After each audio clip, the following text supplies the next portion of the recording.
पुष्पा एक पैसों से भरा हुआ सोफा लेकर जॉली रेडी के घर पर जाता है और उससे कहता है, मैं इस दुनिया में किसी का एहसान मानता हूं तो वो है चक्का रेडी भाऊ का।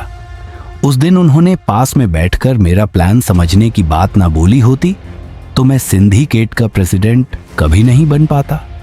और उससे कहता है कि कहीं ना कहीं तेरे भाइयों की मौत का कारण मैं ही हूं। अब ये बात मुझे बहुत परेशान कर रही है और मुझे पता है कि तू मुझे मारने का मौका ढूंढ रहा है, लेकिन अगर तू मेरे साथ मिलकर काम करेगा तो मैं तुझे हर माल में हिस्सा दूंगा और हर बार ऐसे ही पैसों से भरा हुआ सोफा तेरे घर पर आ जाएगा। लेकिन तुझे मेरे को मारना ही है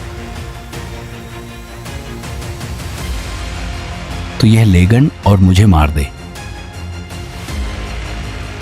और तभी जॉली रेडी पुष्पा को मारने के लिए गन उठा लेता है और गोली चला देता है, लेकिन पुष्पा उसे गिरा देता है। पुष्पा गोली की आवाज सुनकर समझ जाता है जॉली रेडी कभी उसके साथ काम नहीं करेगा और पुष्पा उसके घर से चला आता है। और दूसरी तरफ जब शेखावत को पता चलता है कि यह असली लाल चंदन नहीं है तो वह सभी के साथ मिलकर एक झूठ बोलने का प्लान बनाता है। और जब मीडिया के लोग लाल चंदन की चेकिंग के लिए आते हैं तो शेखावत उन्हें असली लाल चंदन की कुछ लकड़ियां दिखा देता है। और यह देखकर पूरा सिंडिकेट डर जाता है, क्योंकि पुष्पा ने कहा था अगर एक भी लाल चंदन की लकड़ी पकड़ी गई तो वह यह काम छोड़कर पूरी जिंदगी मजदूरी करेगा। और यह सब देखकर पुष्पा एक अर्जेंट सिंडिकेट की मीटिंग बुलाता है और सभी को बोलता है कि शेखावत ने जो माल पकड़ा है वह सेंट्रा है, न कि लाल चंदन। लेकिन पुष्पा की बात पर कोई भी भरोसा नहीं कर रहा था। तब पुष्पा कहता है अगर वह लाल चंदन हुआ तो सारा पैसा मैं दूंगा।